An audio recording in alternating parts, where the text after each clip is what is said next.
오늘 주어진 말씀을 통해서 함께 은혜 나누기를 소망합니다. 이제 드디어 욥기서의 마지막을 우리는 이제 만나고 있는데요. 이 욥기서의 마지막은 제가 그렇게 예고하고 또 말씀드렸던 것처럼 저의 신앙에서도 매우 중요한 구절이 되어 있는 다음과 같은 본문이 드러나고 있습니다. 5절과 6절에 보면 이런 내용이 있죠. 내가 주께 대하여 귀로 듣기만 하였사오니 이제는 눈으로 주를 배움나이다. 그러므로 내가 스스로 거두어드리고 티끌과 재 가운데에서 회개합니다. 이런 고백이 나타나고 있는데요. 중요한 구절이니까 좀 쉬운 성경으로 한 번 더 살펴보면요. 쉬운 성경에는 이렇게 되어 있어요. 주님에 대하여서 내가 귀로 듣기만 했는데 이제 저는 주를 눈으로 직접 보았습니다. 이제 제 자신을 경멸합니다. 그리고 티끌과 재 가운데서 회개합니다. 이렇게 되어 있죠.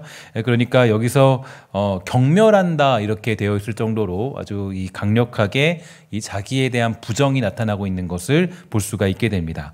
특히 여기서 귀로, 귀다, 귀에 해당하는 이 히브리 원어 오젠이라는 단어는 자신이 지금까지 하나님을 직접적으로 체험한 것이 아니라 이 다른 사람들의 말을 통해서만 이 하나님에 대해서 들어왔다라는 것을 이 강조적으로 나타내기 위해서 사용되었는데, 이는 욥이 지금까지 이 하나님에 대하여 조상들의 교훈과 종교적인 전통 그리고 친구들의 말, 신학적 이론이라는 간접적인 체험을 통하여서만 알고 있었다는 것을 뜻합니다.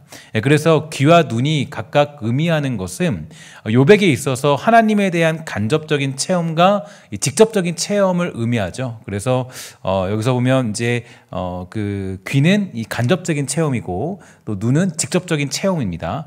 그리고 욥은 여기서 멈추지 않고 자신을 경멸하며 회개하는데요. 이것은 자신의 간접적인 체험이 이 3절에서 밝히고 있는 무지한 말, 즉 무식한 말로 하나님의 뜻을 가리운 행위이기 때문입니다. 결국 이 간접적인 체험으로는 이사야 55장 8절과 9절의 내용을 절대로 이해할 수가 없음을 의미하는데요. 이사야 55장 9절과 8절과 9절에는 이런 내용이 있죠. 이는 내 생각이 너희의 생각과 다르며 내 길은 너희의 길과 다름이니라. 여호와의 말씀이니라. 이는 하늘이 땅보다 높음 같이 내 길은 너희의 길보다 높고 내 생각은 너희의 생각보다 높다. 이렇게 되어 있고, 이 말씀이 신약에 와서는 이렇게 표현됩니다. 로마서 11장 33절 이하인데요. 깊도다 하나님의 지혜와 지식이 풍성하며 그의 판단은 헤아리지 못할 것이며 그의 길은 찾지 못할 것이로다. 누가 주의 마음을 알았느냐? 누가 그의 모사가 되었느냐? 누가 주께 먼저 드려서 갚으심을 받겠느냐? 이는 만물이 주에게서 나오고 주로 말미암고 주에게로 돌아갑니다. 그에게 영광이 세세 있을지어다. 아멘. 이렇게 되어 있죠. 그러니까 사실 이 신앙은 이사야 55장의 말씀과 이 로마서 11장의 말씀을 이해하는 자리까지 가는 것입니다. 하지만 이것을 이해하는 것이 쉽지 않죠. 욥이 이해하려고 했던 간접적인 체험으로는 이 말씀을 절대 이해할 수가 없어요. 그러니까 이 욥의 지식, 그동안 가지고 있던 욥의 지식으로는 아까 말씀드렸던 이사야 55장과 로마서 11장의 내용을 절대 이해할 수 없고 받아들일 수가 없다라는 거죠. 그래서 이 그 간접적인 체험으로는 이 말씀을 이해하지 못하게 됩니다. 간접적인 체험은 어디까지 이해할 수 있냐면 이 신명기 8장 1절이에요. 이렇게 되어 있어요. 내가 오늘 명하는 모든 명령을 너희는 지켜 행하라. 그리하면 너희가 살고 번성하고 여호와께서 너희의 조상들에게 맹세하신 땅에 들어가서 그것을 차지하리라. 이렇게 되어 있고, 신명기 8장 19절도 보면 내가 만일 내 하나님 여호와를 잊어버리고 다른 신들을 따라 그들을 섬기며 그들에게 절하면 내가 너에게 증거하노니 너희가 반드시 멸망할 것이라. 그러니까 여기까지만 이 간접적인 체험, 즉 귀로만 듣고 알고 있던 하나님에 대해서 이해하는 수준으로 이 신앙을 이해하고 받아들일 수 있습니다. 하나님의 말씀을 잘 지키면 복주고 지키지 않으면 망하는 것이죠. 그런데 이 간접적인 체험으로는 하나님을 전부 알 수 없다라는 거예요. 하나님의 어떤 일하심과 이 신앙의 깊이까지 들어갈 수가 없다라는 것을 우리는 생각해 볼 수가 있고요.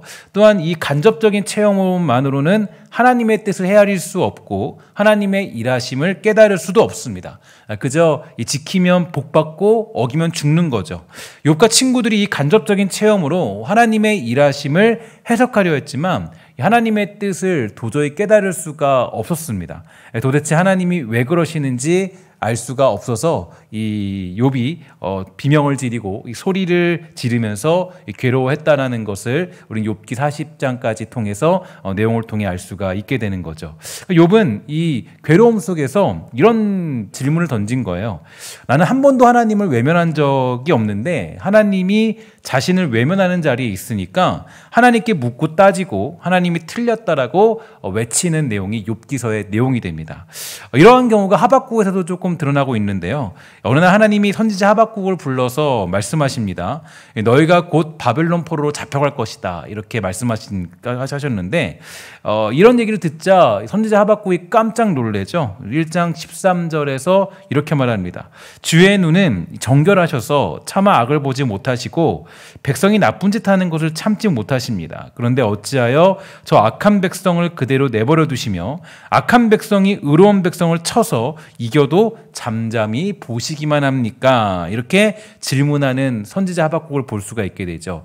이 얘기는 이런 얘기예요. 하나님, 아무리 우리가 타락했어도 저 바벨론 사람들보다 더 악하다고 할 수가 있나요? 저들의 죄악은 그냥 두시고 우리를 괴롭게 하신다니요. 하나님, 그런 분 아니잖아요. 죄에 대해 참지 못하고 갚으시는 하나님이 그러시면 안 됩니다. 이렇게 이야기하는 질문이었어요. 그렇게 선지자 하박국은 하나님이 이 질문에 답할 때까지 기다렸습니다. 그런데 이 선지자 하박국에게 돌아온 대답이 놀라워요. 어떤 결론으로 다가오냐면 하박국 2장 20절에 보면 이렇게 얘기해요. 그러나 나 여호와는 나의 거룩한 성전에 있으니 온 땅은 내 앞에서 잠잠해라. 이게 하나님의 대답이라는 거예요. 그러니까 이제 지금 선지자 하박국은 질문 던지면서 세 가지 질문 던지면서 이것저것 물어봤는데 결국 모든 것의 대답은 잠잠해라. 잠잠해라. 내가 이 성전에 있으니까 온 땅은 잠잠해라. 이렇게 얘기하면서 선지자 하박국의 모든 이야기를 다 잠재워 버리죠. 그리고 이 사실을 깨닫게 되면서 이 선지자 하박국이 뭐라고 고백하냐면, 여러분들 잘 아는 말씀입니다. 우리 한번 다 같이 읽도록 할게요. 자, 시작. 비록 무화과 나무가 무성하지 못하며 포도나무에 열매가 없으며 감람나무에 소출이 없으며 밭에 먹을 것이 없으며 우리의 양이 없으며 외양간에 소가 없을지라도 나는 여호와로 말미암아 즐거워하며 나의 구원 하나님으로 말미암아 기뻐하리로다. 아멘. 이 말씀 여러분 너무 잘 아시죠? 이 유명한 선지자의 고백은 하나님께서 선지자 하박국의 이야기를 들으시고 응답하셨기 때문이 아니라 여전히 하나님께서 이스라엘 백성을 바벨론 포로로 보내시고 망하게 하실 것이지만 자신은 하나님을 찬양한다는 고백입니다. 이게 좀 독특한 고백인데, 그래서 16절에 보면 이런 고백이 있어요. 이 모든 것들을 들으니 내 몸이 떨립니다. 그 소리를 들으니까 내 입술이 떨립니다. 내 뼈에 힘이 빠지고 다리가 후들거려요. 그러나 나는 우리를 치러 오는 백성에게 닥칠 재앙의 날을 참고 기다립니다. 여러분, 이게 잘 보시면 이게 이제 이 그동안 욥기에서 아까 말씀드렸던 간접적인 체험으로는 이 고백이 나올 수가 없죠. 왜냐하면 간접적인 체험은 뭐였어요? 어떤 거냐면 간접적인 체험은 내가 지키면 복받고 또 안 지키면 망하는 거예요. 근데 보면은 지금 지금 선지자 하박국이 뭐라 그러냐면 이 백성에게 닥칠 재앙의 날을 참고 기다린다는 거예요. 이게 지금 원래 자기의 의로움을 얘기했는데 그 의로움들이 이게 우리가 바벨론보다 더 낫지 않습니까? 하나님 더 높은데 이런 질문이 있었어요. 이런 질문이 있었는데 하나님께서는 지금 좀 다른 방식으로 지금 이게 이들을 포로 잡아가시는 거예요. 그러니까 이게 사실 이 욥의 간접적인 체험으로는 절대로 이해할 수 없는 고백이에요. 그러나 이 직접적인 체험을 가지고는 이 16절의 고백이 성립이 되죠. 여기서 여러분들이 이제 헷갈리기 시작하는데, 지금 목사님이 무슨 얘기 하시나 좀 헷갈리기 시작하는데 조금 이제 좀 들어보면 아실 거예요. 그러니까 이 포로로 잡혀가는 것은 무섭고 괴로운 일이지만 그 모든 것들 속에 하나님이 자기를 이루심을 알고 그는 참고 기다리겠다고 말하고 있어요. 그러니까 하나님에 대한 하박국 선지자의 이해는 이 간접적인 체험으로는 도저히 다다를 수 없는 고백이에요. 그러니까 귀로만 들은 하나님으로는 이 고백이 나올 수가 없어요. 그러니까 귀로만 들었던 하나님으로는 이 선지자 하박국의 고백이 나올 수가 없다고요. 그래서 그가 욥이 경험했던 직접적인 체험, 즉 눈으로 하나님을 보게 되는 그 자리까지 가게 되었을 때 이 터져나온 고백이 하박국 3장 16절 17절의 내용이 되는 거예요. 즉 눈으로 하나님을 보게 된 그 자리까지 가게 되었기 때문에 선지자 하박국은 이 고백을 할 수가 있게 되는 거죠. 이게 바로 직접적인 체험을 가진 자들의 유익입니다. 하나님을 귀로만 듣는 사람들이 아니라 눈으로 보는 사람들이 가지는 유익이 여기에 있어요. 이게 어떤 유익인가를 제가 좀 살펴보려고 그러는데, 이 직접적인 체험, 그러니까 눈으로 하나님을 똑똑히 보는 그 자리까지 가면 어떤 유익이 있냐면, 우리는 무슨 일을 만나도 하나님의 긍휼과 사랑, 그분의 공의로움이 사라지지 않고 여전히 일하신다는 것을 깨닫게 되는 자리까지 우리가 가게 되는 겁니다. 그러니까 상황과 환경에 개의치 않고 하나님은 선한 목적으로 자기 뜻을 이루신다는 것을 아는 믿음으로 살아감으로 누리는 평강이 찾아오게 되는 거예요. 그러니까 간접적인 체험은요, 우리를 늘 불안하게 만들어요. 그래서 조마조마하게 만들고 불안에 떨게 만들지만, 하나님을 직접적으로 체험하면 우리는 모든 것에 자유함을 누리는 그 자리까지 가게 되는 거예요. 이게 신앙의 완성의 경지에 가깝다고 보면 되는 거죠. 그러니까 신앙이 어디로 흘러가야 되냐면, 이 간접적인 체험에서 벗어나서 직접적인 하나님, 그러니까 즉 내가 눈으로 하나님을 똑똑히 보는 그 자리까지 가야 여러분들의 신앙이, 우리들의 신앙이 흔들리지 않고 우리가 하나님의 일들을 감당하며 어떤 상황에도 주의 길을 걸어갈 수 있는 믿음의 사람으로 살아갈 수가 있게 되는 겁니다. 그래서 이러한 자유에 관하여서 이 사도 바울은 이런 고백을 했죠. 빌립보서 4장 11절에서 12절 말씀이에요. 이렇게 되어 있어요. 내가 궁핍함으로 말하는 것이 아니니라. 어떠한 형편에든지 나는 자족하기를 배웠노니 나는 비천에 처할 줄도 알고 풍부에 처할 줄도 알아. 모든 일 곧 배부름과 배고픔과 풍부와 궁핍에도 처할 줄 아는 뭘 배웠습니까? 일체의 비결을 배웠다라는 거예요. 이게 일체의 비결을 배운 게 무슨 이것들을 다 견뎌내는 도를 득도한 게 아니라, 이 일체의 비결이 뭐냐라는 거죠. 그러니까 지금 궁핍했을 때, 또 어떤 형편에도 자족하게 사는 것, 비천에 처할 줄도 알고 풍부에 처할 줄도 알고 배부름과 배고픔과 풍부와 궁핍에도 처할 줄 아는 일체의 비결, 이게 뭐냐라는 거예요. 일체의 비결. 바울은 뭘 득도한 거예요, 소위 말해서. 이게 득도한 게 아니에요. 어떤 돌을 이렇게 득도해서 이렇게 어떤 초월적인 자리에 간 게 아니에요. 그러니까 이게 뭐냐면, 하나님이 누구신가를 이해하는 자리까지 가게 된 거예요.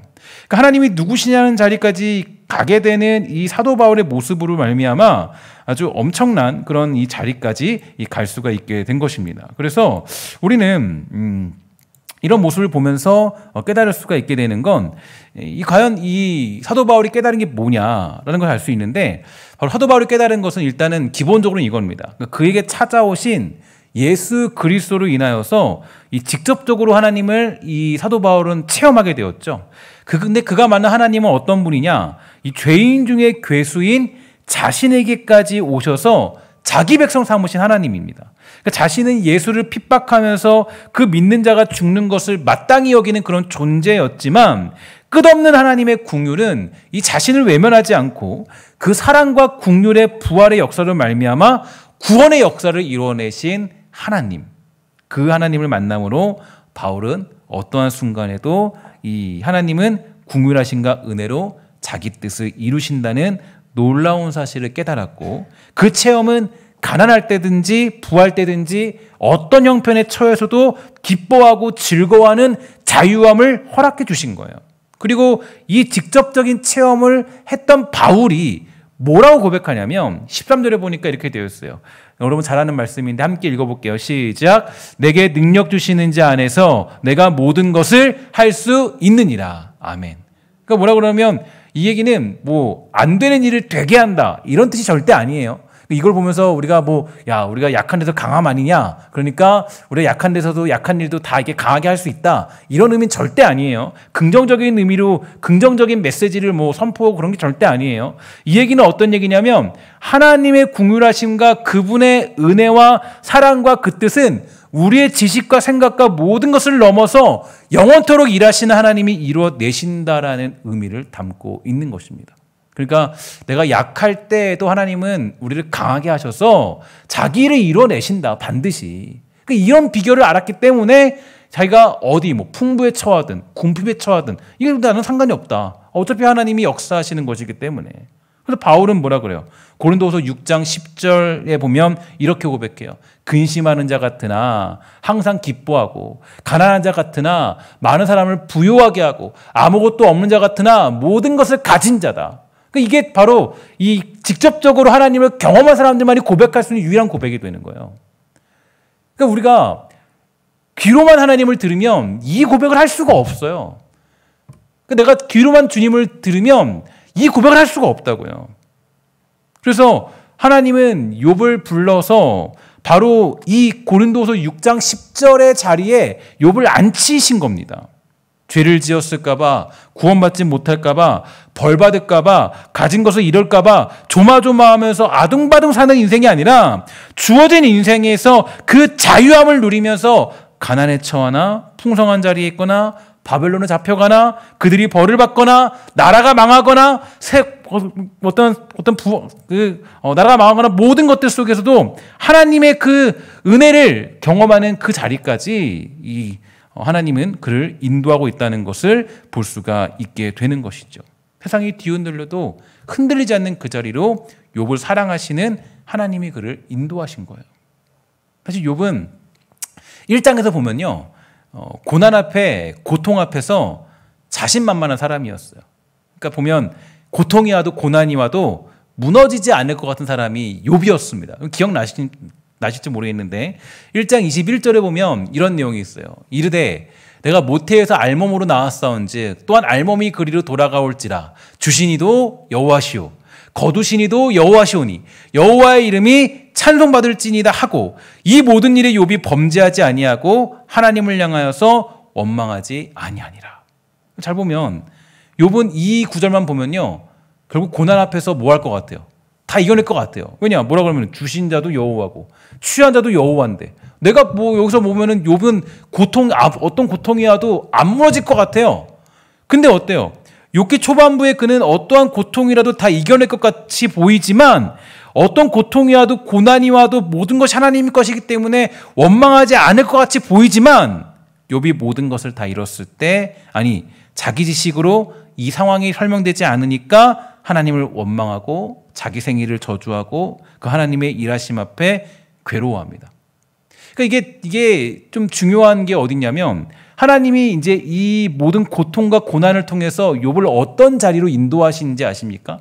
로마서 7장에서 사도 바울이 이런 고백을 했죠. 여러분 아는 고백인데 오라 나는 공고한 사람이로다. 그죠? 이 고백 기억나시죠? 그러니까 하나님이 이 욥을, 이 의로운 욥을 어떤 자리까지 끌고 가셨냐면 오라 나는 공고한 사람이로다라는 자리까지 끌고 가신 거예요. 그러니까 이 자신은 아무것도 아닌 그 자리, 그 열심과 노력과 인간의 진심과 결심은 아무것도 아닌 그 자리까지 욥이 가게 됩니다. 사실 우리는 하나님께 내놓을 곳이 없죠. 하나님이 원하시는 재산은 딱 하나가 있는데 오직 우리의 상한 심령밖에 없어요. 그리고 거기에 하나님의 은혜와 구원의 손길이 있는 거예요. 예수님이 베드로에게 이렇게 물으셨죠. 요한의 아들 시몬아, 내가 이 사람들보다 나를 더 사랑하느냐 하시니 가로되 주여 그러합니다. 내가 주를 사랑하는 줄 주께서 아십니다. 이렇게 말했어요. 무엇을 알고 있을까요, 주님이? 왜 예수님께서 십자가를 지셔야 되는지, 죄인이라는 것이 무엇인지, 내가 어떤 존재인지 주님 아시지 않아요. 그래서 예수님이 뭐라 그래요? 내 어린 양을 먹이라. 예수님 말씀하세요. 이 베드로의 고백이 중요한 게 뭐냐면 그가 바로 예수님 앞에서 자신을 부정하는 자리까지 가게 된 거예요. 여러분, 제가 오늘 말씀 제목을 아는 체 하는 걸 버려야 된다고 했잖아요. 여러분, 하나님을 직접적으로 만나는 자리로 가는 건요, 어디냐면 바로 자기 부정이에요. 자기 부정. 결국 자기 부정까지 가는 거예요. 그러니까 이 자신을 경멸하면서 회개했다라는 이 얘기는 눈으로 똑똑히 볼 수 있었던 이유가 어딨냐? 자기 부정이에요. 자기 부정. 내가 안다라는 걸 다 버린 거예요. 내가 뭐 믿음 생활했다. 소위 말해서 내가 뭐 했다. 내가 뭐 어떻게 믿음을 가졌고 예수님을 만났고 뭐 했고 이런 거 없는 거예요. 자기 부정이 자기 부정. 모든 게 하나님의 은혜, 모든 게 하나님의 궁율, 그 하나님의 놀라운 섭리, 하나님의 일하심, 그 모든 것들 안에 그 모든 게 다 담겨 있다. 이 고백을 하게 되는 자리까지 가게 되는 그 베드로의 모습, 욥의 모습을 볼 수가 있게 되는 것입니다. 예수님을 3번이나 부인하며 저주했던 그 공고함 속에 자신의 지식과 생각과 모든 결심과 진심은 하나님의 생각과 일하심, 예수 그리스도의 죽으심과 부활의 사건, 그 궁율하심보다 결코 앞설 수 없음을 베드로는 깨달았고 부활하신 예수님 앞에 엎드려서 그 부족함과 연약함을 고백하며 항복하는 거죠. 그러니까 우리 하나님은 나의 진심을 통해 일하시는 분이 아니라 우리 하나님은 스스로 계신 하나님이세요. 스스로 계신 하나님. 그러니까 이 스스로 계신 하나님을 만나려면 자기 부정이 먼저예요. 그러니까 내가 자기 부정이 있어야 돼요. 그러니까 스스로 계신 하나님을 내가 전적으로 직접적으로 경험하려면 자기 부정이 있어요. 자기 부정이. 그러니까 내가 막 뭐를 해내고 내가 뭐 어떻게 하고 나의 심지어 나의 열심과 진심 그 모든 것들마저도 하나님께서 하신다. 스스로 계신 하나님이 일하신다. 이거 그 자리까지 가야 돼요. 근데 그 자리까지 가려면 내가 어디까지 가야 된다는 거예요? 내가 나는 공고한 자로구나. 이 자리까지 가야 된다고요. 그러니까 욥이 아까 그 40장까지 38장까지 보면 욥이 어떤 자리에 간 거냐면 그 모든 고통과 고난을 통해서 뭘 알았어요? 내 모든 게 다 하나님이 다 일하시는 거구나. 내가 한 줄 알았는데, 내가 제사 드리고, 내가 뭐 해서 내가 복 받은 줄 알았는데, 내가 뭐 잘해가지고 내가 잘 지켜서 복 받은 줄 알았는데, 그게 아니라는 거를 이 욥이 그 고통과 고난 속에서 깨닫게 된 거예요. 여러분, 이게 왜 이렇게 중요하냐면, 우리가 이거를 자꾸 모르면, 이거 자꾸 넘어가면, 신앙이 자꾸 무속적인 신앙으로 넘어가게 돼요. 자꾸. 그래서 욥은 그 고난 앞에 진심이었지만 예수님의 제자냐라고 묻는 질문 앞에 철저히 무너진 베드로처럼 욥은 무너져 버렸어요. 그리고 그 무너진 자리에 하나님은 찾아오셨고 그에게 자신을 보여주시면서 베드로를 먹이신 예수님처럼 욥을 회복시킵니다. 이 사실이 되게 중요해요. 이 사실이 정말 중요한 게 이것을 놓치고 그저 간접적인 체험으로만 주님을 만나면 결국 그 신앙은 이 무속신앙이 될 수밖에 없는 겁니다. 그러니까 기독교 신앙은 이거예요. 여러분, 우리가 하나님 믿는 신앙은 자신이 철저히 무능하고 모든 것이 부패했고 그것을 기억해야 돼요. 그러니까 내가 그것을 자꾸 하지 않으면 하나님이 그 자리를 택한 우리들을 그 자리로 몰아가세요. 내가 얼마나 무능한지, 내가 얼마나 부패한지를 철저히 보게 하세요. 철저히 보게 하세요. 그래서 우리가 이 코로나 같은 경우도 보잖아요. 믿음 좋은 줄 알았더니 그죠? 코로나 같은 것들이 쫙 우리를 비춰보니까 어때요? 내 믿음이 다 드러난 사람들이 있잖아요. 그러니까 하나님이 그런 자리를 다 비춰주세요. 내가 얼마나 무능한지, 내가 얼마나 부패했는지. 그러니까 이 철저한 자기 부인이 필요한 거예요. 자기 부인이. 내가 하나님 앞에 뭔가 아는 채 했던 욥과 또 누구야? 욥의 친구들. 그죠? 하나님 앞에 뭔가 하나님 이렇게 되는 거 아니냐? 근데 이렇게 안 된 거 보니까 너 잘못한 거 아니냐? 철저한 자기 부인 속에서 결국 우리는 이 직접적인 체험의 자리, 눈으로 하나님을 보는 자리에서 모든 것의 자유함을 누리는 일체의 비결을 얻게 되는 것이에요. 그래서 하나님은 저와 여러분들을 어디로 훈련시키냐면 사실 이 어디로 여러분들과 저를 몰고 가시냐. 사실 우리가 오호라 나는 공고한 자로다. 이 자리로 여러분과 저희를 이제 몰고 가시는 거죠. 우리가 뭐 혼자 스스로 나 잘났다 이렇게 하고 있으면 하나님이 어느 순간에 우리를 오호라 나는 공고한 자로다 라는 비명이 나올 수밖에 없는 자리로 우리를 인도하세요. 왜냐? 그래야 하나님을 직접적으로 똑똑히 볼 수 있고 사도 바울이 고백했던 것처럼 뭐예요? 나는 일체의 비결을 배웠습니다. 이 고백으로 갈 수가 있기 때문이에요. 그래서 우리를 결국엔 이 소리가 나올 수밖에 없도록 우리를 만들어 가시는 겁니다. 그리고 그 자리가 우리에게는 이 바벨론 포로로 잡혀가는 것 같은 괴로운 자리이지만 결국 그 자리야말로 어떤 순간에도 자유할 수 있는 일체의 비결을 배우는 자리이기 때문에 하나님은 우리를 그 자리로 보내시는 겁니다. 그래서 여러분들과 저의 인생을 한마디로 표현하면 딱 한 단어로 표현하면 사실 뭐예요? 사실 고통이죠. 그죠? 힘들다. 그죠? 자녀 키우는 거 여러분 행복해요? 힘들어요? 행복하죠. 행복하지만 사실은 힘들잖아요. 그죠? 힘들죠. 여러분 남편하고 사는 거 아니면 뭐 아내랑 사는 거 그거 행복해요? 뭐 힘들어요? 행복하지만 그죠? 그래도 힘들죠, 그죠? 교회 생활하는 거 여러분 뭐 행복해요? 힘들어요? 사실은 이제 행복하지만 또 힘들죠, 그죠? 대부분의 경우가 그래요.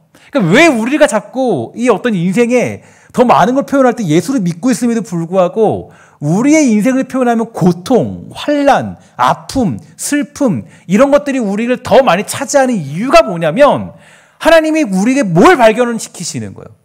오라 나는 공고한 자로다라는 사실을 우리에게 발견시키도록 하기 위함이에요. 그 어떤 허무한 자리, 모든 것이 무너지는 그 자리로 우리를 인도하셔서 그 자리로 갔을 때 비로소 우리가 뭘 할 수 있냐면 이 베드로처럼 그런 주님 아시지 않습니까? 내가 얼마나 부정한 존재고 내가 얼마나 악한 존재고 나의 결심이 얼마나 아무것도 아닌지 주님 아시잖아요. 그 자리까지 가게 되는 그 자리까지. 그러니까 주님이 뭐라 그래요? 그때서야 야, 내 양을 먹여라. 내 양을 먹여라. 회복시키시죠. 그래서 사실 우리가 어떤 이 인생을 살아가며 나아갈 때 또 주의 일을 감당할 때 그래요. 막 하나님 저도 그런 걸 많이 느끼는데 이제 저는 사역자니까 호기 있게 막 제가 막 이렇게 하려고 그러면 이상하게 더 실패를 많이 맛봐요.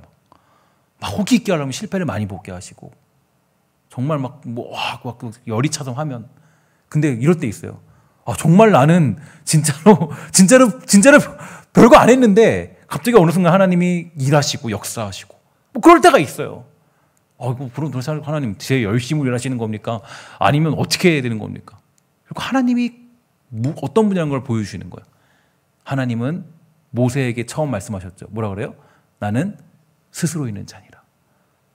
그러니까 이거를 깨닫는 자리까지 가는 게 이게 힘들다고요. 이게 만만치 않다고. 근데 우리는 보통 스스로 계신 하나님이라고 이해하지 않고 어떻게 이해하냐면 내가 열심히 일해서 내가 열심히 노력해서 내가 열심히 충성해서 내가 이렇게 했기 때문에 하나님이 역사하신 하나님이다 이렇게 생각하잖아요. 근데 이거를 깨고 가는 게 힘들어요. 깨고 가는 게. 그래서 이 베드로나 이 많은 사람들이 여기서 다 깨지는 거예요. 다 넘어지는 거예요.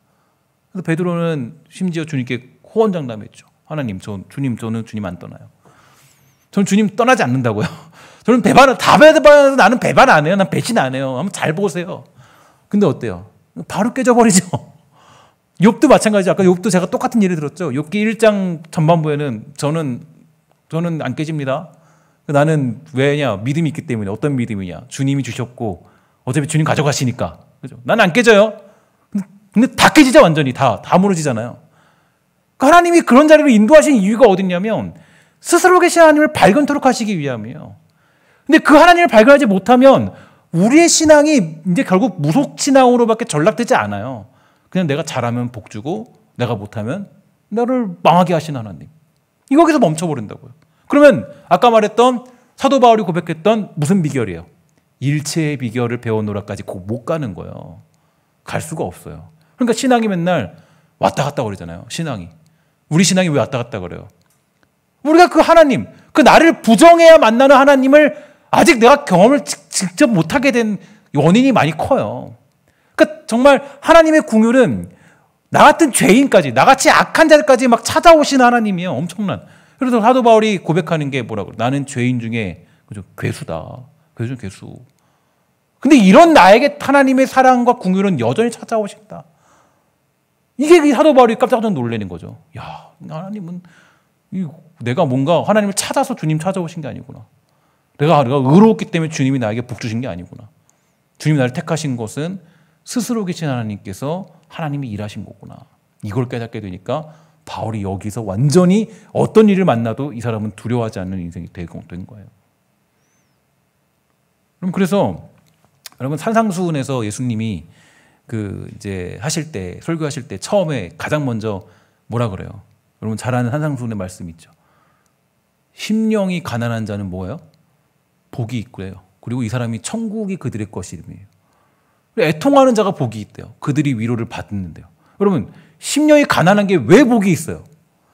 심령이 가난한데 복이 있는 거예요? 그 망한 인생이에요. 심령이 가난한데 우리 심령이 부하길 원하죠? 심령이 부하게 풍성하게 원하잖아요. 심령이 풍성한 자는 복이 있나니. 이래도 우리가 시원찮은데 심령이 가난한 자는 그러니까 심령이 가난한 자는 복이 있대요. 그러니까 심령이 가난한 자는 복이 있대요. 그리고 애통하는데 복이 있대. 애통하는데 막 눈물이 막 마를 수 없이 흐르는 사람인데 애통하는데 복이 있대요. 왜 이 사람이 복이 있냐고. 이 사람이 왜 있냐면 거기서 뭐가 있어요. 거기서 자기 부정이 일어나기 때문이에요. 심령이 가난한 사람들이. 그래서 주님께 드릴 제사는 딱 하나밖에 없어요. 상한 심령으로 주님께 제사 드리는. 상한 심령으로 제사 드리는. 그러니까 이게 우리의 신앙의 자리라고. 이 신앙의 자리.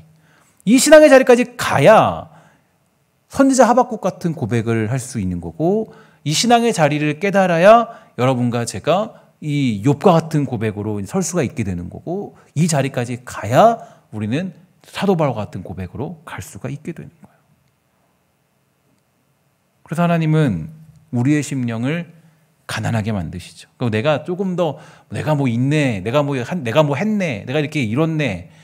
하나님은 바로예요. 바로 그냥 거기서 그냥 심령이 가난하게 만들고, 그렇죠? 힘들게 만들고 어렵게 만들고. 이게 하나님의 방법이시라고요.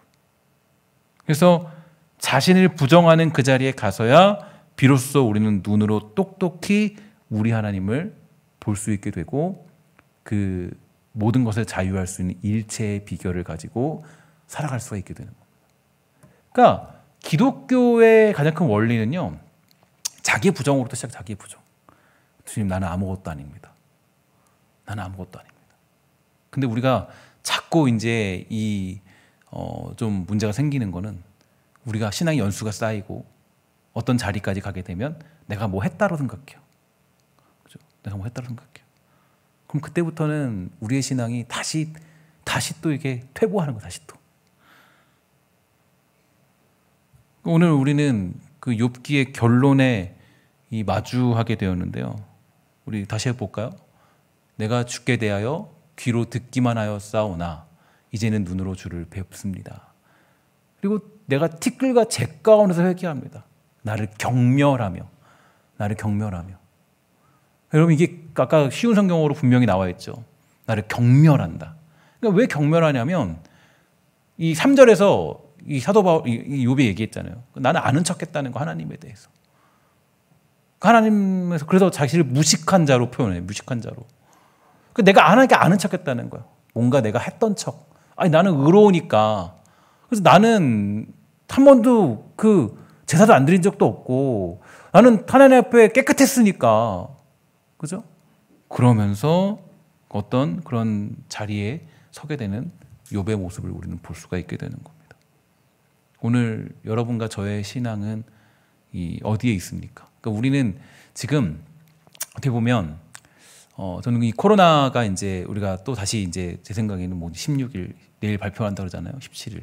그래서 우리가 지금 교육부서도 준비하고 있고 뭐 신성회본도 준비하고 있는데, 지금 오늘 교육자들하고 긴급 회의를 했는데 지금 어떻게 될지 모르겠어요. 그래서 뭐 다시 우리도 좀 이렇게 또 해야 되나 또 고민도 들고, 굉장히 지금 여러분들도 조마조마하고 예배에 나와야 되는지 말아야 되는지, 현장 예배를 드려야 되는지 말아야 되는지 조마조마하고. 사실 제가 곰곰이 생각하면서 이런 생각이 들었어요. 하나님께서 우리가 자기 부정을 하기 원하는 거예요. 우리가 뭐 했다, 우리가 뭐 해냈다, 막 우리가 뭐 교회도 세웠고, 한국교회가 그렇게 자만감에 빠졌잖아요. 뭐 했고 뭐 저렇게 했고. 근데 보니까 뭐 지금 전라도 그쪽 지역에서는 거의 뭐 교회발이라고 그래서 뭐 거의 뭐 50명씩 나오고, 하루에 교회에서 막 이렇게 나오고, 그렇게 뭐 얘기 나와요. 그리고 뭐 여기서 교회발, 저 교회발 엄청 많이 나오더라고요. 하나님께서는 참 우리를, 그러니까 이게 참 이게 그래요. 우리가 자꾸 하나님 자기 부정이, 이게 평생이에요, 이거는. 그러니까 그래서 우리는 칭의잖아요. 칭의. 우리 의롭게 된 존재가 아니에요. 하나님 의롭다고 칭해 준 거지. 하나님이 너 의로워. 내가 너를 그렇게 칭해 줄게. 그러니까 칭의잖아요. 칭의. 칭하여 준 거예요. 여러분들 자체가 의로워진 게 아니라 우리 그 자체가 의로워진 게 아니에요. 하나님의 은혜로 우리는 그냥 의롭다고, 그냥 너 그래 의롭다고 해줄게. 너 그리고 천국 가자. 이거거든요, 이거. 근데 우리가 지금 어떤 착각에 빠졌냐면, 하나님이 그렇게 해주니까 내가 의로운 줄 알고 착하게 빠지는 거야. 착하게. 아, 교회 이만큼 세웠으니까 우리 이 정도면 의롭지. 야, 우리 신앙 이만큼 됐으니까 30년 50년 됐으니까 이 정도면 의롭지. 그러나 그런 착각에 빠지는 순간 하나님은 다시 우리를 어디로 몰아가세요? 자기 부정하는 자리까지 우리를 끌고 가신다고요. 왜냐? 그래야 뭘 알 수 있냐면 내가 빈부에 처하나 공부에 처하나 뭐 풍부에 처하나 내가 거기서 뭐 할 수 있는 자리, 견딜 수 있는 일체의 비결을 배웠노라는 자리까지 갈 수 있기 때문에 주님이 우리를 그런 자리로 인도하세요. 그래서 바벨론 포로로도 잡혀가시게 하는 거예요. 심지어 바벨론 포로로. 우리가 간접적인 체험에 만족한 신앙으로 살고 있습니까? 아니면 직접적인 체험으로 하나님을 똑똑히 보고 있습니까? 오늘 하나님은 이 말씀을 가지고 저와 여러분들에게 성큼 찾아오셨습니다. 그러나 한 가지 너무 두려워하지 마십시오. 다윗이 기름 부음 받아서 오라 나는 공고한 자로다라는 비명을 지르며 살았지만 그는 전무후무한 주의 종이 되었고, 요셉이 가난한 심령이 되었지만 천국을 얻었고, 모세가 애통하는 심령이 되었지만 하나님이 그를 위로하시는 복을 누리게 되었습니다. 여러분 중 그 누구도 망할 인생이 없다. 이게 욥기의 결론이고, 예수님을 부인하며 저주했던 제자와 죄인 중의 괴소도 버리지 아니하시는 하나님의 말할 수 없는 은혜가 여전히 우리에게도 흐르고 있다라는 선포가 됩니다. 오늘도 여전히 우리를 가장 선한 길로 인도하시는 하나님의 손길을 여러분 똑똑히 보시고 주어진 날들 속에서 오직 우리 주님만을 의지하며 살아가는 저와 여러분 다 되기를 주의 이름으로 간절히 부탁을 드리겠습니다. 우리 기도하겠습니다. 하나님 감사합니다. 우리 이 땅 살아갈 때 우리가 하나님을 귀로만 듣는 것에 만족하는 것이 아니라 우리가 눈으로 똑똑히 하나님을 봄으로 말미암아 어떠한 순간에도 흔들리지 아니하는 그러한 주의 백성 다 될 수 있도록 허락하여 주시옵소서. 하나님, 다시 코로나의 위기가 우리에게 성큼 한 걸음 더 다가왔습니다. 그러나 하나님, 우리는 바벨론 포로로 잡혀간다 할지라도 그것을 참고 기다리는 선지자 하박국의 고백이 있고, 우리 하나님 풍부에 처하나 어떤 빈곤에 처하나 그 모든 것들 속에서도 자유함을 누리는 그 놀라운 일체의 비결, 스스로 계신 하나님을 우리는 똑똑히 본 자들입니다. 하나님, 우리가 교만하지 않도록 허락하여 주시고 우리가 자만하지 않도록 허락하여 주시며 사랑하는 주의 백성들이 이 땅 살아가며 나아갈 때 자기 부정하며 또 하나님 앞에 모든 것을 맡기며 하나님의 은혜가 우리를 장악하고 있다는 사실을 잊지 않으며 살아가는 복된 주의 백성 되도록 허락하여 주시옵소서. 하나님, 우리에게 힘주시기 원합니다. 또 코로나 위기 속에서도 하나님 다시 잘하면 우리가 또 만날 수 없는 또 그런 시간이 올지도 모르고, 하나님 우리가 함께 또 이 성탄절도 작년에도 보내지 못했는데 하나님 그때도 보내지 못했던 것처럼 못할지도 모르겠습니다. 그러나 우리 그런 순간에도 흔들리지 않고 우리 주님 사랑하며 살아가는 주의 사람 다 될 수 있도록 주님 허락하여 주시옵소서. 이제는 주 예수 그리스도의 은혜와 하나님의 사랑과 성령의 교통하심이 이 수요 예배를 드리는 모든 백성들과 또 하나님 또 온라인으로 드리는 모든 백성들 그들에게 영원히 있을지어다. 아멘.